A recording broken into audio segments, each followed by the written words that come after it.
nightmares in my head, I fear that the thoughts build up until I can't hear, that my mind fills up into a creature, and it haunts me somewhere much deeper.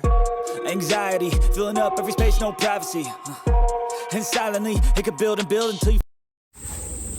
Salam sejahtera Malaysia, denyut nadi suara rakyat bergema di channel ini. Antara berita yang paling trending sekarang ini di seluruh media sosial yang mendapat perhatian semua orang penduduk di Malaysia adalah tentang pengumuman untuk Kabinet baru Malaysia yang sudah pun diberi sedikit ulasan oleh Datuk Seri Anwar Ibrahim, dan dia pun mengakui bahawa perkara itu kemungkinan boleh terjadi sebelum tahun 2024 lagi. Jadi kerana itu manusia di Malaysia ini semakin tertunggu-tunggu, ternanti-nanti apakah kabinet baru Datuk Seri Anwar Ibrahim ini. Spekulasi mulai bertiup kencang, siapakah yang akan di reshuffle, siapa yang akan kekal dan siapa yang pula akan digugurkan. Antara nama yang disebut-sebut supaya bagus digugurkan ialah Zahid Hamidi. Ramailah yang kata Zahid Hamidi itu patut untuk digugurkan sahaja, kerana dia ada banyak kes dululah, kes mahkamah, tapi sekarang ini sudah dilepaskan. Jadi untuk memberikan peluang kepada peneraju baru kepada UMNO, kata mereka, lebih baiklah Zahid Hamidi mengundurkan diri saja, dan biarlah muka baru yang jadi timbalan Perdana Menteri. Dan ada juga ramai orang berkata bahawa Tok Matasan sepatutnya lebih layak untuk naik kepada timbalan Perdana Menteri. Ahmad Zahid Hamidi patut untuk memberikan peluang kepada dia dan sebagainya. Kemudian antara ura-ura lagi ialah Khairi Jamaluddin akan diselamatkan untuk boleh menjadi senator, begitulah senator, kerana dia punya kepakaran, dia punya aura, dia punya kebolehan. Sayang membazir kalau dibiarkan begitu saja, kerana masih ada aura kebijaksanaan beliau, pengalaman beliau, kata ramai orang. Walaupun begitu, saya berpendapat secara peribadi Zahid Hamidi, ya betul, masih dalam keadaan yang samar-samar, sama ada dia perlu atau tidak lagi berada dalam kerajaan. Tetapi untuk dari segi perspektif politik, ini dari segi perspektif politik, mau tidak mau, suka atau tidak, dari segi perspektif politik, suka atau tidak, Zahid Hamidi masih perlu kena ada dalam kabinet, ya, dalam kabinet, kerana sudahlah ada spekulasi yang kononnya ada 10 orang ahli UMNO atau MP UMNO yang bakal menyertai perjuangan Perikatan Nasional. Walaupun dinafikan oleh ramai pemimpin-pemimpin UMNO, tetapi itu boleh menjadi satu petanda bahawa Datuk Seri Anwar Ibrahim tidak boleh secara mudah melihat perkara ini dan perlu dengan serius mempertimbangkan sama ada perlu atau tidak lagi Zahid Hamidi di dalam peneraju Kabinet Malaysia. Yang penting ialah biarlah pengganti-pengganti, terutamanya untuk menteri di KPDN yang baru saja meninggal dunia, kita berdoalah semoga orang yang mengganti ini adalah orang yang tepat, dan kalaupun ada senator-senator yang dilantik, biarlah senator-senator itu yang berkualiti, yang mempunyai kualiti, ada pengalaman, boleh bekerja dengan baik, tidak pemalas, selalu datang pergi parlimen, meeting selalu datang, begitulah. Jangan pula tiba-tiba banyak PL-nya pula, itu lebih menyusahkan. Okey, tentang Khairi Jamaluddin pula, saya fikir Khairi Jamaluddin ya bagus kalau dia boleh jadi senator, kerana TMJ sendiri menyatakan bahawa UMNO sepatutnya menerima ataupun memberi peluang semula kepada Khairi Jamaluddin, kerana beliau sangat diperlukan di dalam UMNO. Orang-orang muda macam Khairi Jamaluddin ini adalah muka ataupun cerminan UMNO yang akan datang. Jadi harapan yang dizahirkan oleh Ketua Duli yang amat mulia Tengku Mahkota Johor untuk supaya Khairi Jamaluddin dapat mempertimbangkan untuk semula kembali kepada UMNO itu sangat penting. Okey, jadi kita tunggu nanti siapakah kabinet ataupun menteri-menteri kabinet yang akan diumumkan oleh Datuk Seri Anwar Ibrahim. Kita nantikan. Saya harap semuanya dalam keadaan yang baik, dan kita berharap semoga menteri-menteri yang baru ataupun yang lama yang di reshuffle berada di kedudukan yang tepat. Denyut nadi Suara Rakyat bergema di channel ini. Bye bye.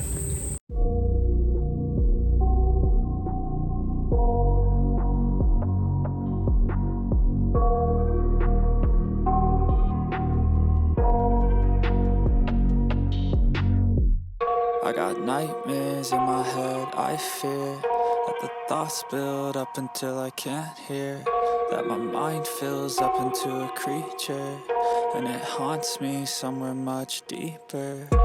Anxiety, filling up every space, no privacy. And silently, it could build and build until you... Salam sejahtera Malaysia. Denyut nadi Suara Rakyat bergema di channel ini. Okey, kita mendapat berita terbaru yang mengejutkan berkenaan dengan ugutan lagi kepada Perdana Menteri Datuk Seri Anwar Ibrahim. Hari itu dapat 5 juta. Siapa yang berani katanya dibagi 5 juta. Beranilah kau, tidurlah kau dalam penjara, padan muka kau. Ini Malaysia, ini negara Malaysia. Bukan negara yang suka-suka saja apa mau cakap. Bukan negara yang suka-suka saja apa yang mau buat. Ini bukan negara kepunyaan kamu. Ini negara yang berdaulat, mempunyai undang-undang. Dan lagi satu, negara Malaysia, negara aman damai. Okey, jadi berkenaan dengan manusia ini yang tidak ada akal ini, yang lutut di otak, otak di lutut. Otak di lutut, entah simpan di mana. Saya tidak pasti kalau orang ini kenapa dia benci sangat dengan Anwar Ibrahim. Kenapa dia benci sangat dengan Anwar Ibrahim sampai dia sanggup untuk buat perkara yang amat tiada akal ini, yang saya boleh kata bodoh sangat ini. Apa masalah dia dengan Datuk Seri Anwar Ibrahim pun tidak tahu. Adakah Datuk Seri Anwar Ibrahim berhutang dengan kamu RM100? Adakah Datuk Seri Anwar Ibrahim pernah hutang kamu RM100? Tiada kan? Jadi kalau tiada, kenapa kamu mau buat macam begitu? Kamu ni siapa sebenarnya? Jadi adalah orang komen kepada video-video saya, kata itu sebenarnya adalah orang yang sama yang bom Altan Tuya. Yang bom Altan Tuya, jadi orang yang sama yang nak bom Perdana Menteri Datuk Seri Anwar Ibrahim. Wah, saya tidak setuju lah yang itu. Mana mungkin, tidak mungkin orang yang sama. Tidak mungkin orang yang sama yang gila-gila mau buat itu. Lagi pula dia sudah kononnya buat kenyataan bahawa akaun dia kena godam. Akaun dia kena godam, bukan dia yang tulis tapi orang lain. Nanti kamu jawab di Balai Polis. Nanti pakar IT Polis Diraja Malaysia akan siasat. Di sanalah kamu akan rasa apa perasaan. Jadi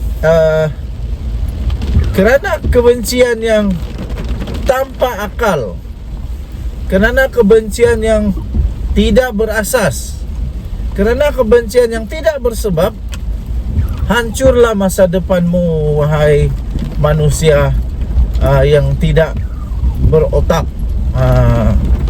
Kesian jugalah. Kesian sangat. Saya kesian betul tahu sebenarnya. Saya terus terang memang kesian dengan manusia begini. Apa tidak kesiannya? Sudah kena brainwash. Kena brainwash. Apa saja yang Datuk Seri Anwar Ibrahim buat, semua salah. Semua salah. Jadi memang mengejutkan ada manusia-manusia begini di Malaysia. Kita berharap sangat supaya polis diraja Malaysia dapat ambil tindakan sewajarnya. Paling keras lah, kalau saya terus terang, ambillah tindakan yang paling tegas, paling keras, dan paling diorang buat diorang takut, supaya tidak lagi diorang mau buat. Ini nggak tahu, mungkin silap-silap ada lagi manusia-manusia walaun yang bodoh macam begitu, yang sanggup buat begitu. Silap-silap memang ada lagi manusia yang akan sanggup buat begitu lagi. Kerana apa? Kerana mereka rasa mereka kebal, tak ada apa-apa tindakan yang diambil kepada mereka. Tapi kalau memang tiba-tiba dorang kena penjara berpuluh tahun, kena sebatan beratus-ratus kah, baru kau tahu. Tapi tidak payahlah sebatan. Tidak payah sebatan. Sebab sebatan itu bagi saya tidak tahulah ngam ke tidak. Tapi banyak sekarang pengamal undang-undang yang tidak setuju dengan sebatan. Tapi untuk penjara dan denda berjuta-juta amat bagus. Kasih denda lah, berjuta-juta denda, dan kasih penjara dengan lama, baru biar padan muka. Denyut nadi suara rakyat bergema di channel ini. Jangan lupa tekan butang subscribe, like dan share. Malaysia kita punya, cintai Malaysia aku, kita jaga kita. Kita jumpa lagi. Selamat pagi Malaysia. Sila tinggalkan komen anda. Bye bye. Salam sejahtera Malaysia. Denyut nadi suara rakyat bergema di channel ini. Pertama, tahniah diucapkan kepada Ahmad Samsuri yang telah menang bergaya besar di PRK Kemaman. Okey, jadi cabaran bagi Hamzah Zainuddin sekarang akhirnya muncul. Sudah ada pencabar paling teguh, paling ketat untuk Hamzah Zainuddin sekarang. Nampaknya tidak ada harapan lagi lah untuk Hamzah Zainuddin jadi Perdana Menteri untuk Perikatan Nasional. Tiada harapan terus. Sebab PAS sudah membayangkan bahawa Samsuri adalah Perdana Menteri untuk PAS.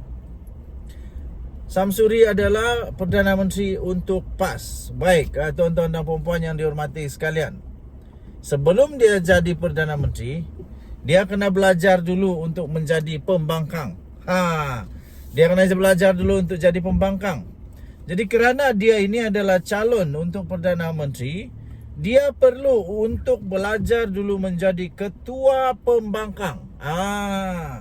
Macam Datuk Seri Anwar Ibrahim, dia belajar jadi ketua pembangkang juga. Tapi sebelum itu dia jadi timbalan Perdana Menteri. Jadi makna kata Anwar Ibrahim, dari seorang kerajaan, dia ada pengalaman sebagai orang kerajaan, dia ada juga pengalaman sebagai ketua pembangkang yang amat hebat. Jadi kemudian Fahmi Menteri Komunikasi Malaysia pun bangkit untuk memberikan cadangan lah. Saya fikir ini cadangan yang membuatkan Hamzah Zainuddin bakal menangis habis lah.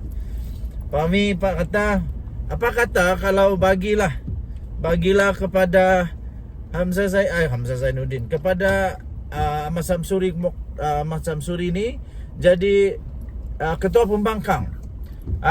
Jadi kalau dia diberikan jawatan ketua pembangkang itu, ringkas kata kesimpulannya terpaksa pecat dulu Hamzah Zainuddin. Pecat dulu Hamzah Zainuddin sebagai ketua pembangkang. Kasiannya Hamzah Zainuddin kalau dipecat sebagai ketua pembangkang. Tapi kalau ditanya pendapat saya secara jujur, secara pribadi, secara jujur, adakah patut Hamzah Zainuddin dipecat? Saya kata patut. Patut. Kenapa? Saya tidak nampak Hamzah Zainuddin punya efektif. Tidak berapa dia efektif lah jadi ketua pembangkang. Saya tidak nampak kehebatan Hamzah Zainuddin menjadi ketua pembangkang. Saya tidak nampak dia betul-betul cukup berwibawa untuk menjadi ketua pembangkang. di parlimen. Jadi lagi pula, saya pun tidak tahu kenapa Muhyiddin Yassin, sepatutnya Muhyiddin Yassin jadi ketua pembangkang lah, bukan Hamzah Zainuddin. Sebab Muhyiddin Yassin adalah ketua untuk Perikatan Nasional, tapi diberi pula Hamzah Zainuddin. Jadi sekarang ini Hamzah Zainuddin terbukti bukan seorang ketua pembangkang yang efektif. Bagus juga sebenarnya, tapi kurang efektif saya rasa. Buktinya sudah ada 5 orang daripada partinya sendiri yang telah pun keluar memberikan sokongan kepada Anwar Ibrahim, Perdana Menteri Malaysia. Ini membuktikan bahawa dia ini tidak ada aura sebagai ketua pembangkang. Dia tidak boleh mempengaruhi kawan-kawannya sendiri pun. Orang-orang di dalam partinya sendiri pun dia tidak dapat kawal supaya jangan lagi tinggalkan parti dan sokong pihak lawan. Jadi baguslah kalau Ahmad Samsuri tukar Hamzah Zainuddin supaya pembangkang menjadi pembangkang yang efektif, pembangkang yang bagus, yang dapat yang dapat mengetengahkan isu-isu yang sepatutnya, isu-isu yang relevan, bukan isu yang tidak relevan. Nanti jadi bahan lawak jenaka saja di dalam parlimen. Yang sepatutnya dibahas adalah hal rakyat, tapi las-las entah apa-apa pula yang dibahas. Sampai sudah dapat teguran pun daripada apa yang di-Ketua Dewan Rakyat. Okey. Jadi apa pendapat anda? Adakah patut Hamzah Zainuddin dipecat? Adakah patut Hamzah Zainuddin dipecat dan ditukar dengan Ahmad Samsuri? Anda boleh tinggalkan komen. Bagi saya secara peribadi, ya baguslah, tukarlah Hamzah Zainuddin itu dengan Ahmad Samsuri. Kenapa lagi pula? Sebab sepatutnya sekarang ini kalau melihat keadaan terkini, yang sepatutnya jadi ketua pembangkang itu PAS, yang sepatutnya jadi ketua Perikatan Nasional itu PAS, bukan Muhyiddin lagi, bukan Bersatu lagi. Sebab kenapa? Sudah sikit sangat MP Bersatu dibandingkan dengan PAS. Denyut Nadi Suara Rakyat bergema di channel ini. Jangan lupa tekan butang subscribe, like dan share. Malaysia kita punya, cintai Malaysia ku, kita jaga kita. Kita jumpa lagi, bye-bye. Salam sejahtera Malaysia. Denyut Nadi Suara Rakyat bergema di channel ini. Selamat pagi tuan-tuan dan puan yang dihormati sekalian. Setelah kekalahan Barisan Nasional yang agak teruk, agak tidak dijangka di Kemaman, yang pada mulanya dijangkakan akan kalah tipis ataupun boleh menang, tapi rupa-rupanya kalah dengan teruk. Dan pada masa yang sama ada pula spekulasi bertiup kancang bahawa 10 orang MP daripada UMNO keluar daripada parti, daripada Barisan Nasional, keluar dan memberikan sokongan kepada Mahyadin Mak Yassin, Hadi Awang di Perikatan Nasional. Dan ada pula bertiup kencang kononnya semua menteri di dalam kerajaan perpaduan akan letak jawatan, kerana kononnya mereka perlu untuk bertanggungjawab, mereka perlu untuk berasa malu dan letak jawatan. Dan akhirnya tunggu supaya ada rombakan baru kabinet daripada Datuk Seri Anwar Ibrahim. Barulah kita lihat semula nanti kononnya siapakah bakal menteri yang dilantik semula untuk kerajaan perpaduan daripada UMNO. Walaupun begitu, saya tidak setuju kalau semua menteri UMNO keluar daripada kerajaan perpaduan. Kerana ada beberapa menteri UMNO sebenarnya melaksanakan tugas dengan cemerlang, yang melakukan amanah tugas mereka dengan baik. Jadi mungkin bagus juga seperti Zahid Hamidi. Ini terus terang je lah. Seperti Zahid Hamidi, bagus juga kalau dia undur diri lah. Undur diri. Tapi itu pun agak tidak sesuai bagi UMNO punya presiden kalau tidak ada dalam kerajaan. Agak pelik. Tapi banyak juga kelebihan. Banyak juga kelebihan kalau Zahid Hamidi tarik diri daripada menjadi menteri di dalam kerajaan perpaduan. Kerana banyak juga spekulasi menyatakan antara punca kalau PH bertanding susah untuk menang. Apalagi kalau BN yang bertanding selalu kalah, belum pernah menang. Ialah kerana adanya Zahid di dalam kerajaan perpaduan. Mungkin ada kebenaran, tapi mungkin tidak benar juga. Mungkin tidak benar juga. Okey, jadi spekulasi yang menyatakan bahawa semua menteri dalam kerajaan perpaduan daripada UMNO keluar daripada kerajaan, bagi saya agak tidak berasas. Kerana kalau mereka mau keluar daripada kerajaan, apa yang mereka dapat? Apa manfaat yang mereka boleh dapat? Tidak ada apa-apa manfaat. Malah mereka akan menanggung kerugian yang teruk daripada keluar daripada kerajaan perpaduan ini. Sudahlah mereka sudah tidak ada kekuatan. Kalau keluar lagilah parah. Lagilah tidak ada lagi apa-apa yang mereka boleh harapkan.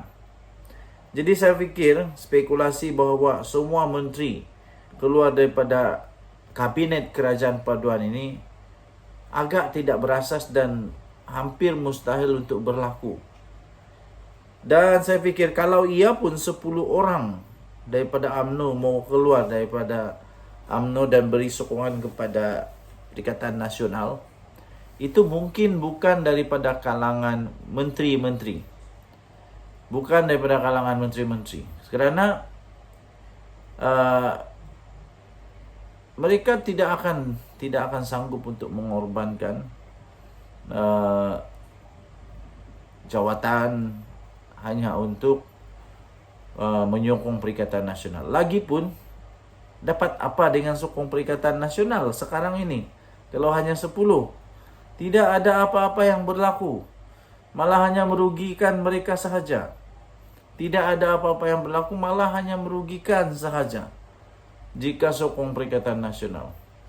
Andai Perikatan Nasional ada harapan untuk buka kerajaan sendiri dengan adanya 10 orang, nah itu baguslah. Tapi masalah dia sekarang tidak akan ada apa-apa benefit, tidak akan ada apa-apa manfaat kepada mereka kalaupun mereka keluar daripada kerajaan perpaduan ini. Jadi tiada apa-apa benefit, tidak ada apa-apa kepentingan untuk mereka. Jadi saya fikir mereka tidak akan keluarlah. Anda boleh tinggalkan komen Anda, apa pendapat Anda. Denyut Nadi, Suara Rakyat, bergema di channel ini. Bye-bye.